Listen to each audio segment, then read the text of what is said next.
This is Your City Could Be Better, because it could be. I'm David Plotz. If you love your city and still complain about it, you're in the right place.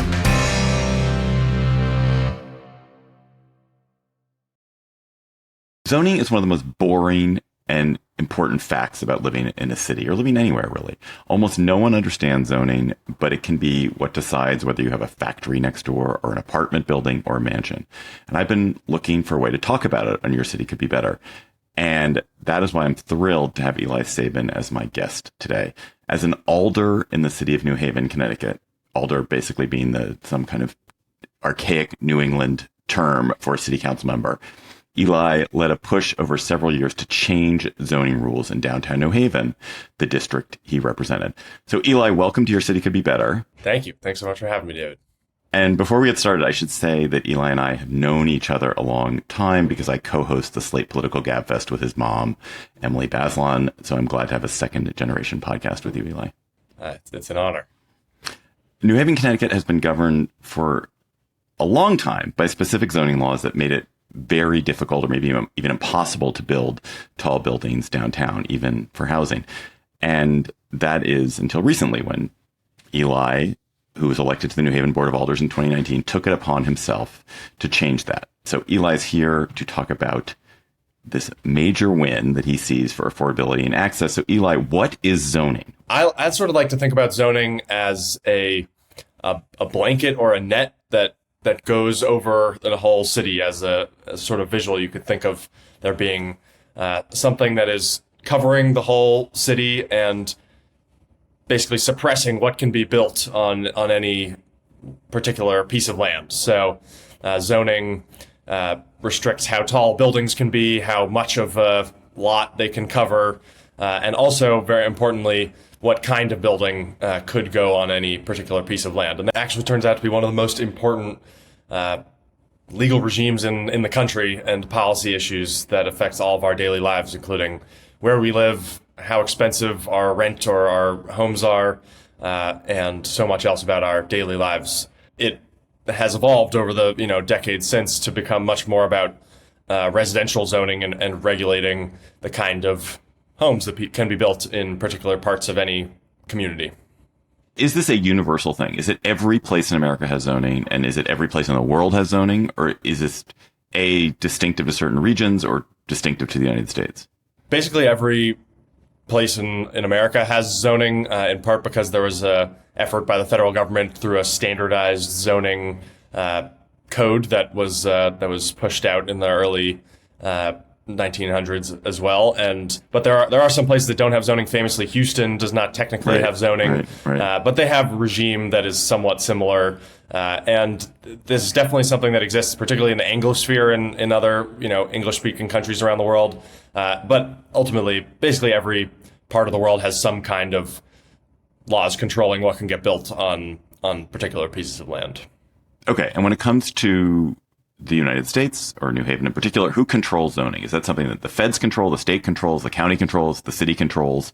So zoning in New Haven is controlled at the moment by our city governments, and that is generally the case around the country. But from a legal perspective, the powers that exist at the city level are really powers often that are just granted to the cities by state governments, as cities are creatures of the state in many cases. And so we have control over our zoning in New Haven. It could be more controlled at the state level, and that is something that there's been lots of discussion and debate over around the country in recent years. So let's go to the problem you face. So as you said, you were elected in 2019. In 2022, it looks like you really began a push to rezone. So what is this problem that you saw in downtown New Haven, or New Haven broadly, that you were trying to address? We have a huge shortage of affordable housing in New Haven. It's obviously a crisis that's facing communities across the country, but particularly in New Haven over the last 20, 25 years, the city's been growing for the first time in a while, and there are new people moving into town with more money, and our housing stock has not kept up with the demand for places to live. And so rents have gone up substantially, and the homelessness has increased, and more families are getting pushed out of New Haven because of the cost of living and the cost of housing specifically. And so because I was representing downtown, I felt an obligation that our downtown needed to do as much as we possibly could to help address the affordable housing crisis, because I thought that it would make a lot of sense for our downtown to be the place where we tried to concentrate more of the growth as we look to address the housing shortage in our city. And just before we get to how you tried to address it, is there a way you'd quantify the crisis that you saw? Yeah, there were some studies done that showed a shortage of, I think, 8,000 units of affordable homes in the city. There are 25,000 families on our... sorry, just to interrupt you. You said that 8,000 units of affordable homes. Is the crisis you were trying to address an affordability crisis or just a lack of housing crisis? And why do you frame it as an affordability crisis rather than we just don't have enough places for anyone to live? Because it seems like actually one of the things that you're presumably trying to do is not simply to get people who are going to pay. You want to get people who are going to get expensive housing too. You want there to be a rich tax base in New Haven. Yeah, we're trying to build all kinds of housing, as much affordable housing as possible. The biggest need from the studies that have been done in the city was on the lower income end of the income spectrum, and so our goal was to try to build as much affordable housing as possible. And we have a law on the books in New Haven that requires that new developments include at least 15% of the units as affordable housing, deed restricted, meaning they have to be rented to people with under a certain income. And so part of our goal with the Downtown for All legislative effort was to help build all kinds of housing, but especially make sure that we are building the kinds of housing that would have these deed restrictions and be available for lower income families who are really struggling to afford places to live in our city. Okay, so I'm a builder in New Haven. What are the constraints that I, as a builder, have had when I've been trying to expand housing in downtown New Haven, and thus that your residents, because they are the ones who are going to move into that housing, have had? Yeah, so FAR is a complicated zoning term that stands for floor area ratio. Basically, it means if you have a FAR of 2, it means you could either build a building that is 2 stories and covers the entire lot, or you could build something that's 4 stories and covers half of the lot, or it's a ratio of the area of the building over the size of the piece of land that you're trying to build on. Previously, for decades, the maximum FAR in New Haven in our downtown was 6. And one of the things that I talked about a lot as we were pushing the Downtown for All effort was that there are a bunch of buildings that provide really important housing in our city center, like the Taft apartment buildings, which used to be a hotel, that have an FAR that's far above 6. So the Taft Apartments is around an FAR of 11, and so I thought it was really important to be able to point out to people, we have these buildings right now that are providing much needed housing stock, but if somebody wanted to build a building like that right now, it would be illegal. There are also some other requirements. One, which I particularly thought was sort of unnecessary, was a requirement for amenity space. That was basically requiring developers to build the billiard room or the pool in a new apartment building, which is a nice thing to have, but definitely does not seem like something that our city government needs to be requiring in new development. So we reduced that requirement. And I don't know if you know this off the top of your head, but if you look at other comparable cities, do they have FAR requirements, FAR requirements, and are those requirements at the same level as Is New Haven unusual? Was it unusually restrictive? Is it kind of standard? Do you have a sense of that? I don't think we were all that unusually restrictive. I think actually now we have one of the highest floor area ratios allowed certainly in New England and maybe around the country for our downtown. I think I looked at a place like New Rochelle, New York, which did a big rezoning recently and has had a lot of new housing built, and they increased their floor area ratio, and so that was a place that we looked at. I will just say it's really important to think about not just what the rules are on the books, but at the end of the day, what gets built in a city like New Haven also depends on the economics of constructing housing. Right. So Right. Downtown for All has been in effect for several months. We're not expecting a flood of 12-story buildings to get built because our housing market is not. We're not New York City or San Francisco. So the demand is not as high as it is in some of those places. But I think of the zoning changes that we passed in some ways as a safety valve on our housing market. If the city continues to grow and more people want to live here, which is what we want our city to be a great place to live, we need to be able to expand to meet that demand, and Downtown for All makes that possible. If I decide to investigate how zoning is done in my city, is it likely that the core is something called a floor area ratio? Is that universal? It's not necessarily a floor area ratio. There are a lot of places that just have a height limit, which is a lot easier to understand. And then there's also a newer type of zoning called a form-based code that is more about providing visual aids and more architectural renderings to describe the kind of buildings that should be allowed. It's an important thing to talk about, just because you can think about all the differences and the types of regulation that we have around the country, just making it so complicated to figure out how to build new housing, and that contributes to the housing shortage that we have across the country.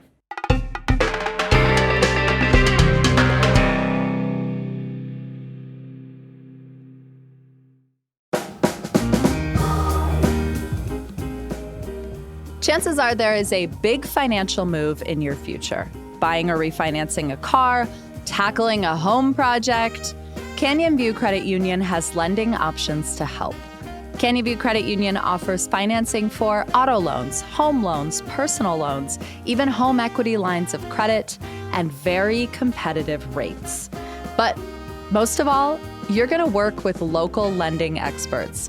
Real people who will take time to answer your questions, your actual neighbors, at a credit union that isn't a big bank, but a community institution.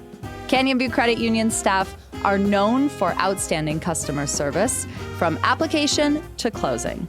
So if a loan is part of your next chapter, Canyon View Credit Union is here to help you move forward. Visit canyonviewcu.com to learn more. That's canyonviewcu.com. Federally insured by NCUA. Terms and conditions apply. You hinted, as we were talking earlier, that you passed this in December, and of course, it does not mean there are now 8,000 new units of housing in New Haven. Is there anything on the drawing board? Has anything happened substantively since you passed this? Well, one thing that's happened is that the city got sued by a few local residents who tried to overturn Downtown for All. So there is a lawsuit that's currently underway. What's their claim? What's the wrong that's been done? It's an entirely process-based claim that there wasn't enough notification, basically, of residents, which is not true. And we followed the city followed all the processes that are required to notify the public of a zoning change. But this is something that actually is interesting, because there was a major lawsuit that delayed the Minneapolis 2040 plan, which was their major rezoning, for years. And so this is a common issue with efforts to make it easier to build affordable housing, because just a few people can use a lawsuit to slow down change and delay much needed housing for years. But I think the important thing to add there to your question is the building code in this country. You have to start using steel and concrete when you go above 8 stories. And so that's a lot more expensive on a per square foot basis for construction. So my expectation is that we are not going to see a ton of very tall buildings using the new changes under Downtown for All in the next couple of years, probably. And we may see them down the road, especially if the housing market continues to worsen and things get even more expensive for families. So again, it's sort of a safety valve on our housing market to make sure that we don't get our housing crisis doesn't get as bad as places in California and New York. And that actually gets to something that I was thinking about when I saw, Eli got this passed. It was unanimous. That's a testament, I'm sure, to your hard work. But doesn't it also tell you you're too late? If you get to the point where everyone agrees on the solution, doesn't that mean the solution should have been underway decades before, that your predecessors on the Board of Alders should have been dealing with this in 2015 or 2006? I think we definitely should have taken more proactive steps to prevent the housing crisis years ago, and that's certainly true around the country. I think the unanimous vote was really a testament to the coalition building effort that we undertook to bring so many people in our community into this effort. It took 3.5 years to put this process together. You mentioned there was an article in 2022 as I was sort of kicking off this effort, talking about the vision, and then I spent 3 years building a coalition with my colleagues on the board of alders, and then also to build support with the rest of our colleagues and community leaders, affordable housing experts, advocates, tenants, small business owners, people who care about our downtown and who care about the housing crisis, and so the unanimous vote was really because of that work of bringing a ton of people into the effort and making sure people felt the urgency of the crisis that we're facing right now. Okay. I'm gonna accept that. I'm gonna say that my question is correct, and that every other city they should be on the case. To digress a second here, Eli, you're not a zoning lawyer. I mean, you're a lawyer, I guess, but you're not a zoning lawyer. Not quite yet. I just graduated from law school. Okay. Well, I will not hire you to represent me. You have not passed the bar. Exactly. How did you learn about zoning? How did you decide to learn about zoning when you decided, oh, this is a project I'm going to take on? I need to learn about zoning. Like, so if you're an aspiring city council member in Nashville who's listening to this, what is the course of study you recommend? Well, I got elected to the Board of Alders, our city council, when I was 19, and I was incredibly excited for the opportunity and the challenge of serving my hometown. I was born and raised here in New Haven, and really, because I've been hearing so many families talk about our housing crisis, and that's just such a clear problem in our community, I wanted to dig in and see what the solutions could be and what our city government could do about it. And, I would go to our first meetings and these zoning changes would come up. Usually it's a one-off project of some kind, changing the zoning on some parcel of land that somebody wants to build some 3-family house and they need some kind of change. So I started to understand that this is something that the Board of Alders has control over. And then I ended up actually writing, as I got more interested in this topic, I ended up writing my senior thesis in college about zoning issues, and particularly looking at Minneapolis, Minnesota, and Berkeley, California, which had undergone big legislative efforts to change their zoning. And so I spent a long time investigating and digging into what had gone on there, the political coalitions that had allowed housing reform to happen, and certainly the David Schleicher, who has been a mentor of mine and who advised my thesis, who's a Yale Law School professor and a zoning expert, has also been an incredible resource. And I've spent a lot of time reading his work and talking with him about these issues as well, and many, many others.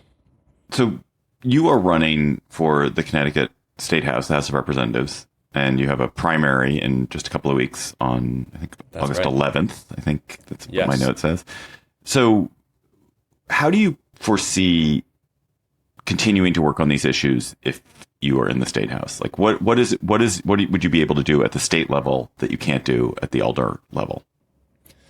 Well, as we were mentioning before, city governments are currently responsible for zoning in a lot of ways, but they are creatures of the state. And so I think there's a lot more that our state government can do to push every community in the state to be more proactive about addressing the housing crisis.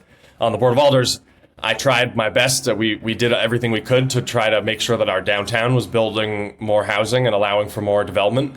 There are so many towns across Connecticut that are building essentially no new housing at all, and it's definitely not any new affordable housing. And there's more the state can do to push those towns to do more. So we need our state to step up and help provide funding to allow more affordable housing to get built as well. Okay, last question in this main segment. What can Your City Could Be Better listeners in other cities take away from this conversation, from your zoning reform, to make their own city better? I think the main lesson to take away from this is that if you have a housing crisis in your community, which in this day and age in America, the answer is probably you're a human yes. being. Yes. Yes. Zoning is probably a big part of the problem. And so you should reach out to your city council member in your community or your mayor and say, I'm really worried about the cost of living. So many families in our city are getting pushed out of town, and zoning is the culprit in large part, and we need to do something. And there are communities around the country that have done something. It's a complicated issue. There's thorny politics involved, but it's incredibly important. And we can't let the fact that it's one of the most boring things you can talk about prevent us from tackling this problem that is driving up costs for families and pushing people into homelessness and distorting our economy and all of our lives, determining where people decide to live entirely based on the housing crisis. So there is an opportunity in every community to lead on this issue and to do more. And so I would encourage folks to reach out to their local elected officials, especially because your local elected officials generally do not hear anybody say that they want more housing to get built in their neighborhoods or in their community. And so it's really important for you to reach out and let them know that this is something you care about.